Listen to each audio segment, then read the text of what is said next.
Halo pemirsa, balik lagi di podcast TV show Ngobrol Sering Tapi Nggak Bikin Boring. Masih bersama dengan Dr. Meta. Kita masih ngobrol tentang pengalaman beliau menjaga begitu ya, menjadi garda terdepan dalam penanganan kasus COVID-19. Karena sampai sekarang ini masih terus ya, masih terus dalam era new normal. Artinya semuanya belum kembali seperti semula, tapi mulai biasakan. Semula nggak nyaman, sekarang harus terbiasa seperti itu gitu ya. Semula nggak kuat nih make baru 4 jam gitu ya. Sekarang sudah mau tidak mau harus ya. Karena kita semua bekerja sama, pastinya juga pemirsa, saya yakin bukan hanya tenaga medis yang bekerja, tapi kita semua nih sebagai masyarakat secara umum juga bekerja sama untuk terus mengikuti protokol kesehatan. Nah, bicara tentang protokol kesehatan pemirsa, ini ada juga yang namanya kita disarankan untuk tes semacam rapid test ataupun swab gitu. Apalagi sekarang udah banyak banget nih yang langsung tanpa harus ke ruangannya tanpa harus ke rumah sakitnya begitu kan ya. Ini seberapa penting sebenarnya si rapid test? Jadi sebenarnya sih kalau dibilang penting ya penting, karena itu salah satu cara untuk kita melakukan screening. Ya, karena itu salah satu caranya. Tapi kita balik lagi, seberapa penting dilakukannya ketika memang ada kontak atau ada gejala. Nah, itu yang perlu diperhatikan mungkin orang-orang. Soalnya makin kesini ya wajar sih karena orang-orang takut. Jadi orang-orang yang dia berpikir sebenarnya sih mereka ada beberapa yang nggak ada gejala, ataupun tidak ada kontak erat. Tapi karena mereka ketakutan, ada juga yang melakukan. Cuma ya itu kembali ke masing-masing, silahkan. Karena sekarang rumah sakit swasta, RSUD, kemudian Vaskes 1 sih paling masih bisa rapid test aja gitu. Itu bisa mulai melakukan layanan itu. Betul. Jadi sebenarnya kembali lagi seberapa penting kita yakin gitu ya, meyakinkan diri. Sebenarnya itu untuk modal juga sih pemirsa kalau kita mau mengunjungi, karena kan era new normal nih sebenarnya kita sudah bisa bergerak ya. Artinya kita sudah bisa mulai mengunjungi orang tua mungkin yang lama tidak kita kunjungi gitu kan. Tapi kan kita suka nggak yakin, aduh kita tuh habis dari mana-mana gitu loh, ketemu sama orang tua, sama nenek, kayaknya untuk beberapa waktu aku sendiri kayak bingung nih mau salaman, bingung gitu kan. Biasanya kan kita kayak salaman terus kayak cipika-cipiki dan lain sebagainya. Tapi karena adanya COVID, aku sendiri sini Bu Dokter kayak takut gitu loh. Nah, sebenarnya kalau penularan COVID itu seperti apa sih caranya? Penularannya itu melalui, jadi dia itu seperti airborne disease. Jadi penularannya melalui udara sekitar. Gitu. Udara sekitar. Jadi sebenarnya ini tuh kemarin sempat diperdebatkan antara penularan melalui airborne atau droplet. Nah, kalau droplets itu yang kita sebut biasa dengan penularan yang terkait penyakit TB atau tuberkulosis. Jadi ketika orang bersin ataupun batuk, jadi mulut kita itu akan mengeluarkan partikel-partikel kecil. Nah, itu yang kita sebut droplets. Nah, penularannya lewat situ. Jadi kemarin itu masih diperdebatkan antara penularannya ini lewat airborne atau droplets. Tapi kita sebagai orang yang saat ini menghadapi pandemi, kayaknya tetap harus berjaga-jaga dengan ya paling nggak tetap pakai masker, karena dua-duanya bisa terhindar gitu. Nah, dengan pakai masker ini sebenarnya kita bisa menjaga diri gitu ya. Meskipun itu masih dalam masa perdebatan, tapi terserah lah ya hasilnya seperti apa. Kalau kita udah jaga diri, insya Allah kita tetap aman gitu ya. Nah, ini balik lagi sama pengalaman Bu Dokter ya, saat pandemi gitu kan. Pernah nggak sih ada masa di mana kemudian saat jaga, misalnya tiba-tiba ada pasien kritis dan lain sebagainya? Sering sih.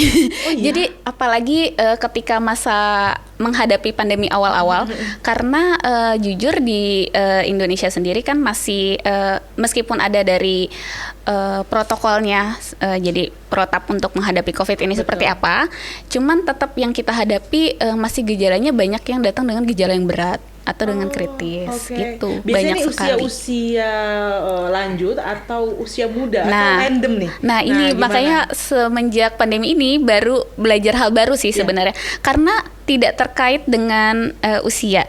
Sebenarnya sih memang dikatakan usia yang lebih tua itu atau orang yang dengan punya komorbid itu artinya dengan pemberat, artinya penyakit misalkan hipertensi, kencing manis, penyakit jantung, penyakit paru sebelumnya itu bisa mengalami lebih berat gitu gejalanya. Dikatakan biasanya beresiko lebih, artinya lebih kayak gitu. Ya. Cuman ternyata usia muda pun ada juga yang tidak ada komorbid yang saya jelaskan tadi, itu juga ternyata tetap beresiko terkena dan bahkan banyak juga yang hasilnya positif gitu swabnya. Oh, swabnya. Tapi mereka datang dalam kondisi baik-baik saja seperti orang tanpa gejala, atau datang memang sudah ada sesak nafas misalnya, kan biasanya gitu ya kalau dibilang ya COVID itu. Kalau itu tadi yang pas awal-awal itu sebenarnya yang datang itu banyak yang dirujuk dengan membutuhkan ICU. Baik. Jadi gejalanya datang dengan gejala berat, udah sesak berat gitu. Cuman semakin 2 bulan terakhir banyak yang datang dengan tanpa gejala. Ya, jadi tidak ada gejala sama sekali, benar-benar nggak ada demam, nggak ada batuk, nggak ada sesak gitu. Jadi seperti kita orang biasa, cuman ketika dites swabnya positif seperti itu. Ya. Nah, ini semakin bingung ya. Ketika kemudian dia orang tanpa gejala, kemudian dites gitu ya, mungkin karena ada kontak langsung dan lain sebagainya ya, sehingga melakukan tes itu gitu kan, atau memang ada keinginan dari diri sendiri gitu, motivasi untuk menjaga diri. Apa artinya kerugian atau dampak yang akan diakibatkan oleh orang-orang yang tanpa gejala itu? Maksudnya lebih ke penyakitnya gitu. Oh, di COVID-nya itu sendiri. Jadi memang klasifikasinya itu terakhir meskipun mengalami beberapa perubahan, istilah penyebutan awalnya kan kita sebut dengan ODP, orang dalam pengawasan. Betul. PDP atau OTG. Nah, sekarang istilahnya kan sudah diganti ya. Nah, kalau misalkan yang awal-awal itu memang ternyata setelah diikuti perjalanan penyakitnya memang seperti itu. COVID ini ada yang tidak menimbulkan gejala sama sekali, ada juga yang menimbulkan gejala ringan sampai dengan berat.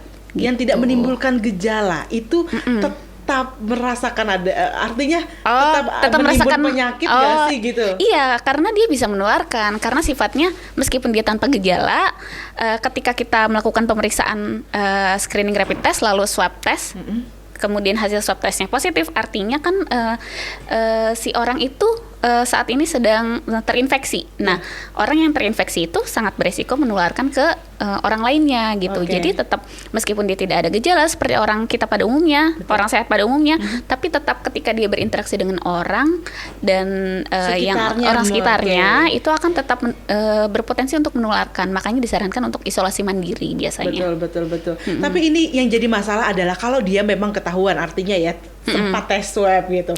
Tapi kalau sudah tanpa gejala, kemudian karena tidak ada gejala, kemudian tidak melakukan tes apapun gitu.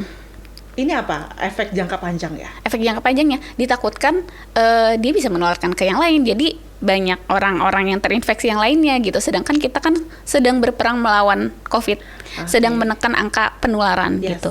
Oh, ini masih kita dalam masa menekan angka penularan ya. Karena kenapa sih maksudnya masih banyak orang-orang yang tanpa gejala ini yang belum terscreening atau bagaimana kondisinya sekarang? Sebenarnya sih kemarin itu sistemnya gini. Kalau sekarang itu sudah mulai digalakkan ke vaskes pertama, seperti puskesmas dan lain. Puskesmas itu kan di bawah dinas kesehatan ya. Jadi mereka menggalakkan ketika ada satu kontak erat di mohon maaf, bukan kontak erat. Ketika ada hasil satu positif ditemukan di lingkungannya dia akan melakukan kita sebutnya tracing.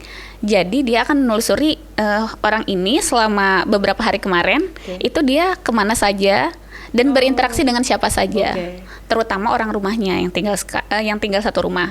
Kemudian akan dilakukan pemeriksaan lanjutan di orang-orang sekitarnya, kayak gitu. Nah, jadi sebenarnya ini kita harusnya sih taat atau patuh peraturan oleh dinas kesehatan juga begitu ya. Ketika kita memang dimintai, kan yang banyak ini sebenarnya Bu Dokter ya, lebih ke bukan sekedar mereka tidak ikut tes, tapi kadang-kadang mereka sudah tahu mereka berkontak dan mereka jadi takut, sehingga mereka menyembunyikan data ada juga. Nah, ini dia ya, kita akan dengerin lagi cerita lebih lanjutnya pemirsa, tetap bersama kami di BTV Show.